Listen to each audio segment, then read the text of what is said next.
What's up mga people? For today's video nga pala, dito nga pala kami sa Lucena. Dahil nga pala, ginaganap nga pala dito ang pasayahan. Yun nga pala yung tawag nila dito. At may mga napunta nga din pala dito mga artista. Tulad nga pala na Kim Chiu, Ian Veneracion, at saka hindi ko kilala yung isa. Ay ayun, natandaan ko na pala. Si Danaya nga pala, yung nasa Encantadia. Si Sanya Lopez ba? At dito nga pala, inayos nga lang pala muna yung pila. At napansin ko nga din pala dito, sobrang daming tao. Grabe pala dito sa Lucena. Makikita nyo nga pala yung sasakyan na yan. Ginamit nga pala yung sasakyan dyan ay yung sa Meralco. Kaya naman, wala pang kuryente doon sa ibang lugar sa Lucena. Dito na nga pala, no? Dito nga pala, nagsisimula na nga pala yung parade. At habang nagbibideo nga pala ako dito, nakita nga pala si Jacob. Ay, baka Jacob yan. Dito nga pala, tumugtog na nga pala ng isa, ang Stallions. Pakinggan nyo. Dali, dali, dali.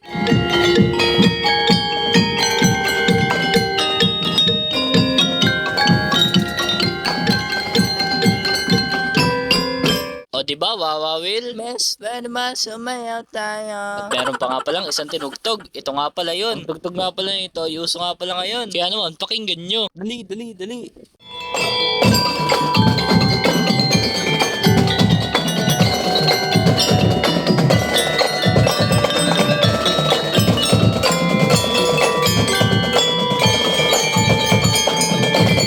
O diba? Ang puso ko'y nagdurugo at para sumisike pandemdem ko. O diba? Uso ngayon yun. At yun nga pala, may mga nunod pa nga pala sa taas. At shoutout nga din pala dito kay Kuya, nakadilaw. Siya nga pala nag-request at tugtugin nga pala ito. At sa layo-layo nga pala ng aming lakad, nakapunta na nga pala kami dito sa Park ng Lucena. Dito nga pala, may sinasabi nga pala si James. Gar! Iwan mo naman ako, Gar!